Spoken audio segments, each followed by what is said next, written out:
우리 사회에서 노인 문제는 점점 심각해지고 있습니다. 특히 가족 간의 갈등으로 인해 고통받는 노인들의 이야기는 우리의 마음을 아프게 합니다. 오늘 소개할 안정희 할머니의 사연은 그중 하나로 현대 사회의 세대 간 갈등과 노인 부양 문제를 여실히 보여줍니다. 70대 후반의 안정희 할머니는 평생을 바쳐 아들을 키우고 성공시켰습니다. 하지만 아들의 결혼 이후 예상치 못한 가족 갈등에 휘말리게 됩니다. 처음에는 작은 불협화음으로 시작된 문제가 점점 커져 결국 안 씨는 자신의 모든 것을 바쳤던 가정에서 쫓겨날 위기에 처하게 됩니다. 안정희 할머니는 황당한 표정으로 자신을 내쫓는 며느리를 바라보았다. 평생을 바쳐 키운 외아들에게 모든 걸 주었건만 데려온 며느리가 전 재산을 가로채더니 이제는 맨몸으로 시어머니를 쫓아내고 있었다. 안 씨는 어디서부터 잘못된 것인지 과거를 회상했다. 오래전 남편을 여의고 홀로 아들을 키워냈다. 남편 사별 후 막막했지만 친정의 도움을 받으며 뼈 빠지게 일의 아들을 부족함 없이 키웠다. 그렇게 아들을 약사로 만들었고 약국도 차려주었다. 보증금과 인테리어 비용 등 2억 원 가까이 들여 약국을 열어주었다. 게다가 작지만 깨끗한 아파트도 사서 독립시켜 주었다. 말 그대로 있는 돈을 모조리 털어 아들의 기반을 마련해 준 것이다. 이제 아들이 가정을 꾸리기만 하면 모든 게 완벽해질 시점에 때마침 아들이 결혼할 사람이라며 누군가를 데려왔다. 엄마, 이 사람이랑 결혼하려고 해요. 안녕하세요, 어머니. 외모도 곱상하고 인상이 순해 보였다. 갑작스럽게 결혼 소식을 들어 당황스러워하고 있었는데 예비 며느리가 아들의 옆구리를 쿡 찔렀다. 선아가 좀 부담스러워해서 결혼할 사람 부모님 아니면 만날 필요 없다고 하더라고요. 아들이 공부만 하다 보니 눈치 없이 이런 식으로 말하곤 했다. 무슨 상황인지 짐작이 갔다. 무슨 일 하고 계신지 여쭤봐도 될까요? 아, 건물 1층 카페에서 알바했어요. 지금은 그만뒀고 거기서 만났어요. 그럼 지금은? 이제 결혼할 거니까 취업하지 말라고 했죠. 안 씨가 말을 이으려 하자 아들이 끼어들었다. 네가 대변인이냐? 왜 자꾸 말을 까로채? 아들이 머쓱하게 뒷머리를 긁었다. 요즘은 대부분 맞벌이를 한다는데 아무리 그래도 젊은 나이에 아무 일도 안 한다는 게 이해가 되지 않았다. 안 씨는 지금도 70세에 가까운 나이에 여전히 일을 하고 있었다. 그래도 추궁하는 듯 보일까봐 더는 묻지 않고 화제를 돌렸다. 사실 약국을 차리자 이곳저곳에서 중매를 서겠다는 사람들이 많았고 괜찮아 보이는 혼처도 여럿 있었다. 조금 아깝다는 생각도 들었지만 실제로 만나보니 아들도 너무 좋아하고 성격도 참해 보여 반대할 생각이 들지 않았다. 지금 살던 곳에 몸만 들어와도 될 거예요. 가구도 다 새로 들였던 거라 신혼 때 살기 괜찮을 거예요. 안 그래도 그렇게 하자고 했어요. 혼수 낭비할 필요 없잖아요. 식사 자리가 끝나고 집으로 돌아온 안 씨는 아들에게서 전화를 받았다. 엄마, 아까 왜 그랬어요? 뭐가 말이냐? 아니, 왜 선아한테 눈치를 줘요? 내가 잘 벌면 되지. 며느리 직업이 뭐가 중요해요? 나는 그냥 무슨 일 하냐고 물어본 것뿐이다. 말만 나댔지 눈치를 주니까 선아가 기분이 안 좋잖아요. 너 말을 이상하게 한다. 아무 말 안 했어도 기분 나빠하니 내 잘못이라 이거야. 말을 꼬아서 듣지 마세요. 그리고 혼수 못 해온다고 한 것도 좀 무시하는 것 같기도 하고. 네, 참 기가 막혀서. 내가 혼수 채워 넣으라고 한 것도 아니고 있는 거 쓰라고 한 게 뭐가 무시야. 그게 아니라 직업은 뭐냐, 가구는 내가 새로 사줬다 그런 식으로 얘기했잖아요. 그런 식으로 말하니 내가 정말 기분 나쁘게 이야기한 듯 각색을 하는구나. 아들은 왜 벌써부터 팔불출 짓을 하는지 참 유난을 떨어댔다. 그러면 나중엔 애미 잡겠다. 그게 아니라 하나밖에 없는 며느리인데 잘 지내면 좋잖아요. 엄마도 나쁜 시어머니 하기 싫잖아요. 어쨌든 알았다. 더 할 말 없으면 끊어라. 도무지 안 씨는 이해가 가지 않았지만 좋은 게 좋은 거라고 뜻대로 대답했다. 이러면 며느리에게도 득될 것이 없다는 걸 아들은 모르는지 좋다고 전화를 끊었다. 눈치도 없는 미련곰탱이 아들, 쯧. 안 씨는 혀를 찼다. 그렇게 결혼을 시켰고 안 씨의 말처럼 며느리는 혼수 없이 몸만 들어왔다. 거기에 약국까지 있으니 앞으로 먹고 사는데 지장은 없을 것이었다. 안 씨는 나쁜 시어머니 소리 듣기 싫어서 김장 때도 부르지 않았고 한 번도 전화란 소리도 하지 않았다. 심지어 자신의 생일에 며느리가 전화 한 통 없어도 서운한 기색도 내비치지 않았다. 그러던 어느 날이었다. 엄마가 해주는 갈치조림이 먹고 싶은데 좀 해다 줄 수 있어요? 갈치조림은 아들이 독립하기 전에도 일주일 내내 먹을 정도로 좋아하는 음식이었다. 그냥 양념 조금만 해서 졸여주기만 하면 되는데 해 먹어. 아들 집과는 대중교통으로 1시간은 걸리는 거리였기에 무거운 짐을 들고 가는 것보다는 직접 해먹는 게 나을 거라 생각했지만 엄마가 해주는 게 먹고 싶어서 그러지. 아들의 말에 안 씨는 요리할 준비를 했다. 더운 날씨에 불 앞에 서 있으려니 땀이 비 오듯 흘렀다. 그냥 좀 사 먹지? 이게 무슨 고생이냐? 그렇지만 아들이 엄마가 해주는 게 먹고 싶다는데 어찌 안 해주고 배기겠는가. 넉넉하게 해달라는 아들의 말에 짐을 바리바리 싸들고 아들의 아파트로 찾아갔다. 버스를 한 번 갈아타고 아들 집에 도착을 하니 음식을 전달해주는 것이 문제였다. 선아, 지금 집에 있니? 집에 있죠. 내가 온다고 말은 한 거야. 뭘 말을 해요? 그냥 오시면 되죠. 그래도 미리 말을 했어야지. 내가 이거 경비실에 두고 갈 테니까 바로 가지고 가라고 해. 날이 더워서 바로 냉장고에 넣어야 돼. 번거롭게 뭘 그래요. 거기까지 갔는데 얼굴도 안 보고 가게. 내가 전화해 볼게요. 안 씨는 전화를 끊고 잠시 기다렸다. 곧 다시 전화벨이 울렸다. 선아가 전화를 안 받네. 그냥 올라가서 초인종 눌러. 그러다 욕 먹는다. 내 친구 정씨도 말없이 찾아갔다가 며느리한테 난리가 났다더라. 그런 집이 어디 있어요. 경비실에 맡기지 말고 그냥 올라가요. 상하면 어떡해요. 나 바쁘니까 끊어야 돼요. 안 씨는 하는 수 없이 다시 보따리를 들고 올라갔다. 초인종을 눌러도 대답이 없었다. 문 앞에 두고 돌아서려는데 때마침 문이 벌컥 열렸다. 누구세요? 자다 일어났는지 졸음이 가득해 보이는 며느리가 나왔다. 선아야 나다. 시어머니를 마주한 며느리의 눈이 찢어질 듯 커졌다. 잠이 달아난 표정으로 며느리가 말했다. 어머니, 여긴 어쩐 일이세요? 그게 태석이가 이것 좀 갖다 주라고 해서. 부탁을 받고 왔지만 왠지 모르게 죄인이 된 듯 어깨가 쪼그라들었다. 왜 연락도 없이? 며느리가 인상을 구기며 작은 목소리로 말했다. 아까 밑에서 전화했는데 안 받는다 그러더라. 자고 있었는데. 하루 전에는 말씀해 주셨어야죠? 자신도 시어머니가 무턱대고 찾아오면 무척 싫겠지만 그래도 이렇게 대꾸하지는 못했을 텐데 요즘 젊은이들은 예전과는 참 다르구나 싶었다. 미안하다. 하도 오늘 가져다 달라고 그래서 경비실에 맡겨 놓으려고 했더니 상한다고 올라가 보라고 하지 뭐야. 아, 태석 씨가. 여전히 며느리는 문틈으로 머리만 빼꼼히 내밀고 얘기하고 있었다. 문을 열어줄 생각이 없는 듯하자 안 씨가 말했다. 이거 받아서 냉장고에 바로 넣어놔라. 그리고 이따 태석이 오면 데워서 먹어.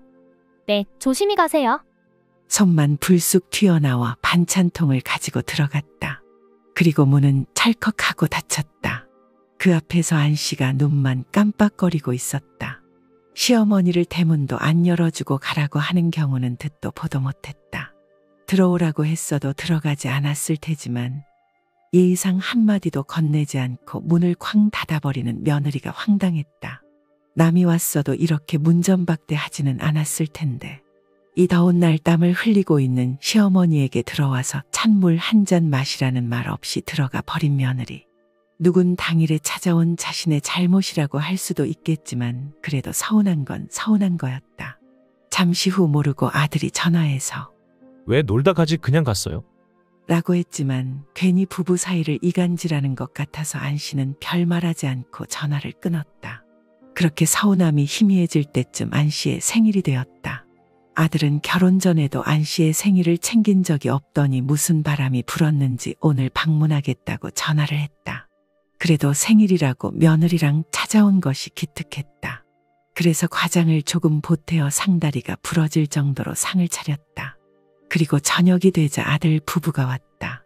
무슨 상을 이렇게 거하게 차렸어요? 제가 챙겼어야 하는 건데 죄송해요. 누가 챙기면 어때? 맛있게 먹으면 됐지.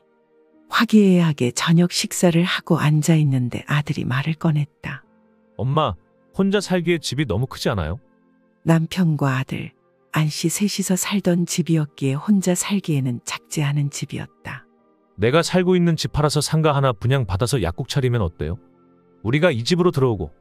갑작스럽게 합가를 제안하는 아들. 머리에서 획소리가 날 정도로 아들을 돌아보는 며느리도 처음 듣는 눈치였다.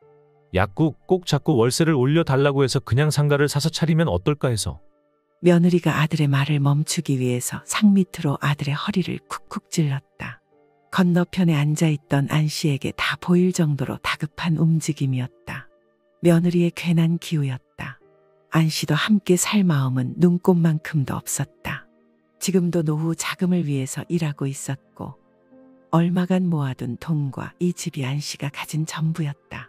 아들과 합쳐 살게 되면 자신에게 남는 게 없었다. 같이 사는 게 쉬운 일이니. 너희 모아둔 돈 있으면 대출 좀 받아서 사는 게 낫지 않겠어? 엄마도 넓은 집 혼자 살면 손해고 우리도 대출 받아서 상가 사면 손해인데 뭐하러 그래요? 이게 가장 경제적인 방법이지. 그래도 난 좀 그렇다. 불편해? 자식이랑 같이 사는 게 뭐가 불편해요? 나도 그렇고 선아도 당연히 불편하지 왜. 네 생각만 하니? 아들이 며느리를 돌아보자 며느리가 어색한 웃음을 지었다. 그 문제는 이렇게 결정할 일은 아닌 것 같아요. 그러자 아들의 표정이 안 좋아졌다. 어영부영 생일 축하가 끝나고 아들은 집으로 돌아갔다. 하지만 그 뒤로도 아들에게 전화가 왔다. 엄마, 그러지 말고 내 말대로 해요. 어차피 나중에 엄마 더 나이 들면 우리가 모셔야 하는데 조금 빨리 모신다고 생각하면 되잖아요. 그리고 평생 같이 살면 되지. 선아가 좋아하겠니? 선아도 좋대요. 며느리도 좋다고 했다는 아들의 말에 안씨는 놀란 목소리로 물었다. 합가하자는 것까지는 알겠는데 조건이 있대. 자신도 원하지 않는 합가를 조건까지 들먹이는 아들이 황당했다. 우리가 엄마 모실 거 아니에요. 그리고 내가 형제가 있는 것도 아니고. 그러니까 우리가 들어가면 그 집 명의를 내 명의로 해줘요. 뭐? 갑자기 그게 무슨 소리니? 선아에게 들어보니까 나도 그게 맞는 것 같아요. 어차피 같이 살 거면 명의는 상관없지. 난 같이 살겠다고 한 적도 없는데 명의까지 줘가면서 합치자는 거야. 그러자 아들이 무척 서운한 말투로 이야기했다. 어차피 10년 안에는 우리가 모셔야 할 거 아니에요. 그걸 좀 앞당기자는 건데 그게 싫어요. 모시긴 뭘 모셔. 내가 알아서 살 텐데. 그러면 우리가 빚내고 살아야겠네요. 생각 좀 해볼게. 안씨도 전화를 끊고 한숨을 푹 내쉬었다. 여태 이래저래 서운한 일들도 있었고 며느리와 함께 사는 일도 걱정스러웠다. 그런데 안씨가 살고 있는 동네 집값이 계속 오르고 있다는 뉴스가 나간 뒤로 며느리가 아들보다 더 적극적으로 안씨를 설득하고 나서게 되었다.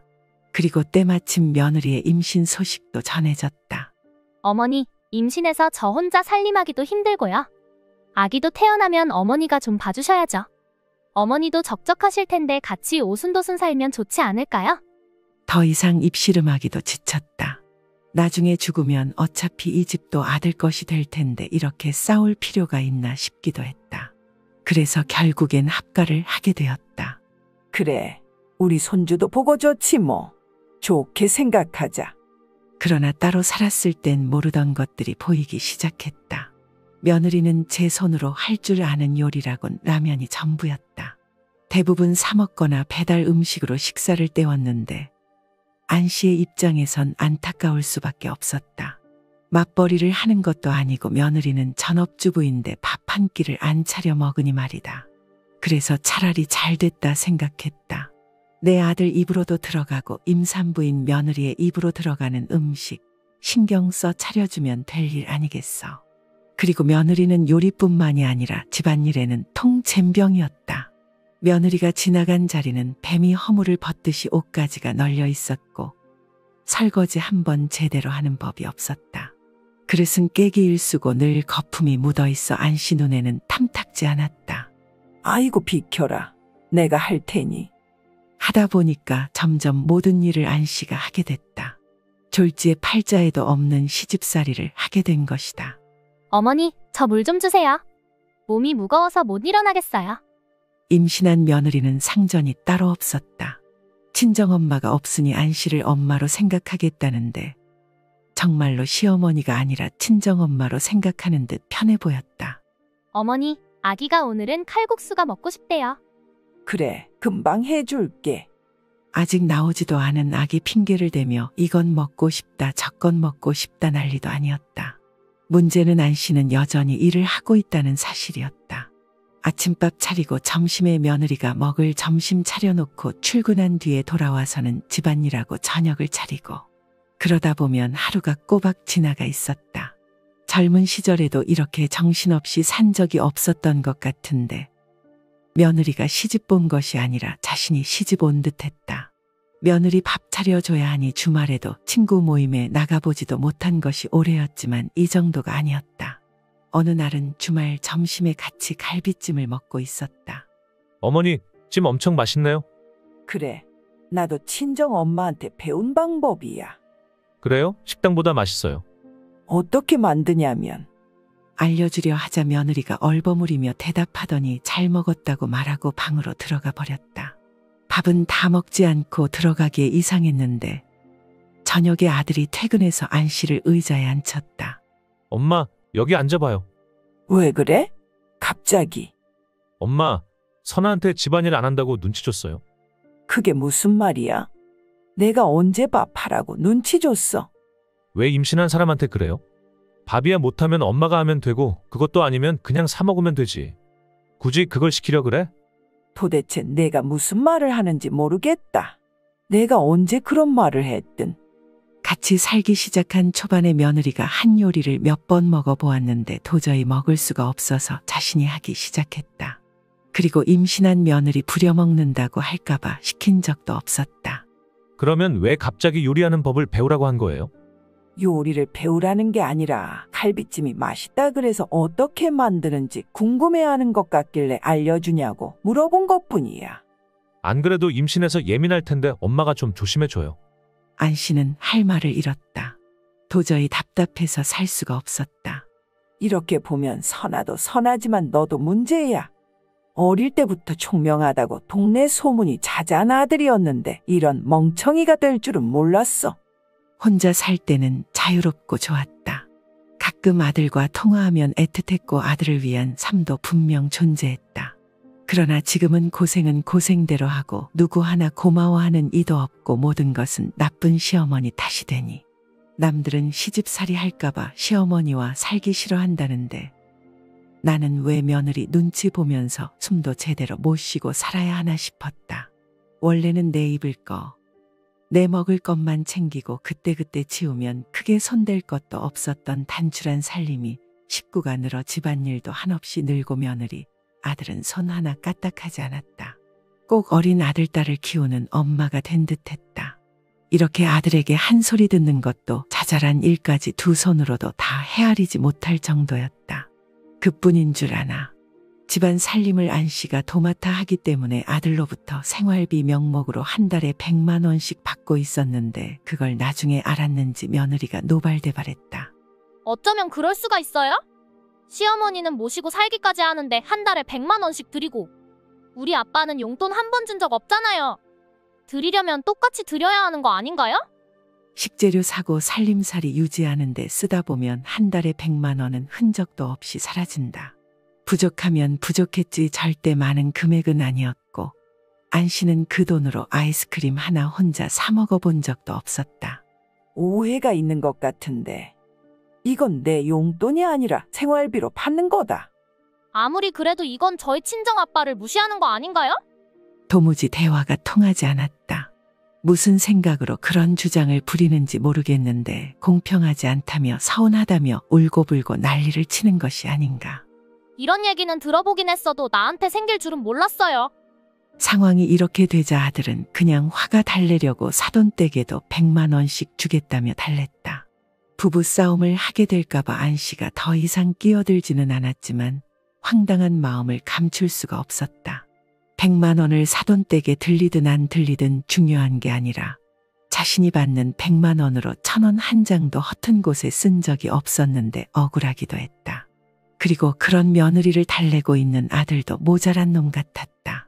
뭐가 맞고 뭐가 틀린지도 모르고 그저 부인 말이라면 껌뻑 죽어서 오냐오냐 하는 것이 바보가 아니고 뭐겠어. 내가 뭐가 부족해서 이러고 사는지 참 한심하다. 여기서 목소리 높여봤자 집안 불화만 받게 만들지 않을 것을 알기에 안씨는 오늘도 참았다.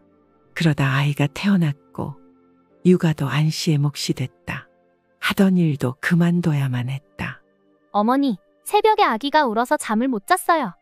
어머니가 아기 좀 봐주세요. 그러곤 쌩하니 방으로 들어가 버리는 며느리. 새벽에 아이에게 분유를 주는 일도 대부분 안씨가 했기 때문에 잠을 못 잤다는 말은 말도 안 되는 것이었다. 이쯤 되니 며느리가 자신을 봉으로 생각하나 싶기도 했다. 안씨는 몸이 10개라도 부족해졌고 내가 노후에 이게 무슨 생고생인가 싶었다.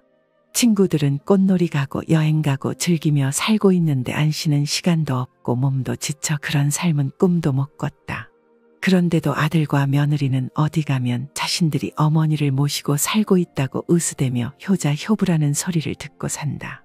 실상은 명의는 넘겨주었지만 내 집에서 내가 아들 부부를 모시고 살고 있는데 말이다. 아들에게 생활비 외에는 일절 용돈으로 받는 것도 없고 개인적인 지출은 안씨의 지갑에서 나갔다. 이게 왜 이렇게 됐는가 싶었다. 아들 부부가 고마워하기라도 하면 다행인데 그들은 오히려 반대로 생각하고 있으니 아이러니했다. 그러다가 사건이 터진 것이다. 아이가 점점 자라니 집에 공간이 부족해졌고 아이 짐도 늘어나고 아이가 차지하는 공간이 많아졌다. 살고 있는 아파트는 방 3개짜리였는데 그중 방 하나는 너무 작아서 창고 용도로 쓰고 있었다. 안방은 아들 부부가 들어오며 내준 지 오래였고 말이다. 우리 진서도 방이 하나 있어야겠어요. 그래, 애도 커가면 있긴 있어야겠지. 손녀딸의 방을 만들어야겠다는 며느리. 그래서 안씨는 창고를 비워줘야 하나 생각했다. 꽉 들어차 있는 물건들을 어디로 치워야 하나 벌써부터 걱정이 되기도 했다. 침대 하나 넣으면 빠듯한 방이었다. 하지만 그래도 아이가 아직 어리니 좀 더 클 때까지는 지낼 수 있을 듯했다. 중학교나 올라가면 이사를 생각해봐야 하지 않을까 생각하던 때 우연히 아들과 며느리가 나누는 이야기를 듣게 되었다. 여보, 어머니 원룸 하나 구해드리는 건 어때요? 뭐? 원룸? 갑자기 그게 무슨 말이야? 아들이 놀라서 되묻자 며느리가 대답했다. 아니, 어머니도 그동안 집안일 힘들다고 그러셨잖아요. 우리 진서 방도 만들어야 하고. 내 생각엔 어머니한테 드리는 생활비로 우리가 가사 도우미를 며칠에 한 번씩 쓰고 어머니는 나가셔서 인생 즐기면서 사시는 게 서로 좋지 않을까 해서요. 그러자 아들이 머뭇거리며 말했다. 그래도 이 집이 엄마 건데 나가시라고 어떻게 그래? 이게 왜 어머니 거예요? 당신 거지? 명의가 중요한 게 아니라 어떻게 엄마를 쫓아내? 말을 왜 그렇게 무섭게 해요? 쫓아내자는 게 아니라 어머니가 그동안 원하시던 대로 자유롭게 사시라고 우리가 보내드리는 거죠. 그러니까 바보 같은 아들이 설득됐다. 안 그래도 며느리랑 시어머니 사이에 껴서 사는 게 생각보다 만만치 않다는 걸 깨달아 가던 참이었다. 애도 많이 커서 이제 곧 초등학교에 가니까 어머니가 돌봐주실 필요도 없고요. 그래, 그럼 내가 엄마한테 한번 물어볼게. 안 그래도 친구들이랑 여행도 가고 싶다고 한탄하시고. 그렇죠. 다 어머니를 위해서예요. 안씨는 방문 밖에 서서 시트콤을 보고 있는 듯했다. 허두이가 나왔다. 하나밖에 없는 집을 평생 모시겠다 어쩌겠다 하며 가져가더니 실컷 부려먹고 단물이 다 빠지니까 빈털터리로 쫓아내려는 생각을 하다니 너무 괘씸했다. 꼭 드라마에서나 나올 법한 일이 안씨에게 일어난 것이다. 이것을 어떻게 해야 하나 밤새 고민을 하느라 한숨도 자지 못했다. 아들 부부를 쫓아내고 싶지만 이미 집 명의를 돌려준 상태라 꼼짝없이 안씨가 내쫓기게 생겼다. 물론 억지로 끌어내지는 않겠지만 이런 말이 나온 이상 같이 살기는 힘들었다. 며느리도 그렇겠지만 안씨도 더 이상은 아들 부부의 꼴도 보기 싫었다. 너희 여기 좀 앉아봐라. 그날 저녁 안씨가 아들 부부를 불러 앉혔다. 안 그래도 엄마한테 할 말이 있었는데. 들을 것 없다. 내가 먼저 말하마. 뭔데 그래? 이 아파트 명의 다시 돌려줘라. 그러자 못 들을 말을 들었다는 듯이 아들과 며느리의 표정이 일그러졌다. 네, 그게 무슨 말씀이세요? 며느리가 날카로운 목소리로 물었다. 어차피 나 죽으려면 멀었고. 이 집 가져가려 그러던 나 죽은 다음에 상속받아 가라. 무슨 말도 안 되는 소리예요. 우리 집 팔아서 약국 샀는데 우린 그러면 어디로 가라고. 그건 너희가 알아서 하는 거고. 너 돈 잘 벌잖냐. 그 돈으로 다시 시작한다 생각하고 전세부터 시작하던가 해라. 어머니, 정말 너무하세요. 왜 저희를 못 잡아먹어 안달이세요? 아이고. 누가 들으면 내가 너희 시집살이라도 시킨 줄 알겠다.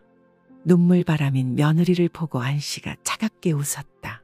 저 눈물의 효과. 몇 년간 고생한 걸 생각하면 자다가도 벌떡 일어난다. 따로 살고 싶어서 그런 거지. 안 그래도 그 얘기 하려고 한 거야. 엄마, 원룸 구해주고 매달 생활비 줄 테니까 원하는 대로 살아. 그게 말이 되니? 이 집은 내 집이었고. 넌 이미 약국도 차려주고 집도 사주지 않았었냐? 이미 그 집은 팔고 어머니 모시고 살았잖아요. 뭐, 너희가 언제 날 모셔 살았냐? 내가 너희를 모시고 살았지. 입이 삐뚤어졌어도 말은 바로 해라. 돈 때문에 이러시는 건 너무하시죠? 세상 사람들을 붙잡고 물어봐라. 도대체 누가 너무한 건지. 그럼 어린애를 데리고 나가라는 거예요? 그 점은 안씨도 마음에 걸리는 것이었다. 어린아이는 아무 죄가 없지. 안씨는 잠시 생각에 잠겼다가 말을 이었다. 그래. 어차피 아파트를 돌려달라고 해도 안 주겠지. 이 집 담보로 집값의 반만큼 대출 받아서 줘. 그러면 내가 나가서 알아서 살 테니까. 이게 엄마로서 마지막 배려다. 그러자 며느리가 실신할 듯이 찰푸덕 주저앉았다. 아들이 호들갑을 떨며 말했다. 엄마, 무슨 말인지 알았으니까 일단은 이모 집에 좀 가 있어. 이러다 집사람 쓰러지겠어. 내가 왜 가야 되냐? 그러면 계속 이렇게 싸워? 아니면 우리가 지금 애까지 데리고 나가야 해? 어리 빠져서 아무 말을 못하고 있는데 아들이 벼락같이 안씨의 팔을 현관으로 잡아 끌었다. 일단 이모 집에 가 있으면 내가 연락할게. 차분해지면 다시 얘기하자. 안씨도 더 이상은 이야기가 진전이 될 것 같지 않아 간단한 짐을 들고 여동생 집으로 갔다. 맨몸으로 쫓겨난 것이나 마찬가지였다. 혼자 잘 살고 있던 안씨의 인생의 며느리라는 돌이 하나 던져졌다. 그 돌이 만들어낸 파문이 안씨의 인생을 망가뜨려 버렸다. 그렇지만 며느리만 탓할 것도 못 되었다. 며느리 말만 듣고 엄마를 홀대하고 쫓아낸 아들이 가장 큰 문제였다. 그러면 그 아들놈을 그렇게 키운 자신이 애초에 잘못한 것 아니겠는가. 그래도 이렇게 빈털터리로 쫓겨날 순 없기에 안씨는 집을 찾거나 돈을 받거나 해야만 했다. 친아들을 상대로 그런 싸움을 해야 한다는 것이 참을 수 없이 괴로웠다. 안씨의 이야기는 여기서 끝이 납니다. 이 상황에서 안씨가 과연 어떻게 대응을 해야 했을까요? 이런 복잡한 가족 문제는 쉽게 해결되기 어렵습니다. 안씨의 입장에서는 매우 억울하고 화가 나는 상황일 것입니다. 평생을 바쳐 키운 아들에게 배신당한 느낌이 들 것이고 며느리의 행동에 대해서도 분노를 느낄 것입니다. 인생의 황혼기에 접어든 노년층의 삶은 평온하고 편안해야 마땅하지만 때로는 예상치 못한 가족 갈등으로 인해 고통받는 경우가 있습니다. 오늘 우리가 나눈 이야기는 그런 안타까운 현실을 보여주는 한 노모의 사연이었습니다. 긴 이야기 시청해 주셔서 감사합니다. 끝까지 만족스럽게 봐주셨다면 구독과 좋아요 한 번씩 부탁드리겠습니다.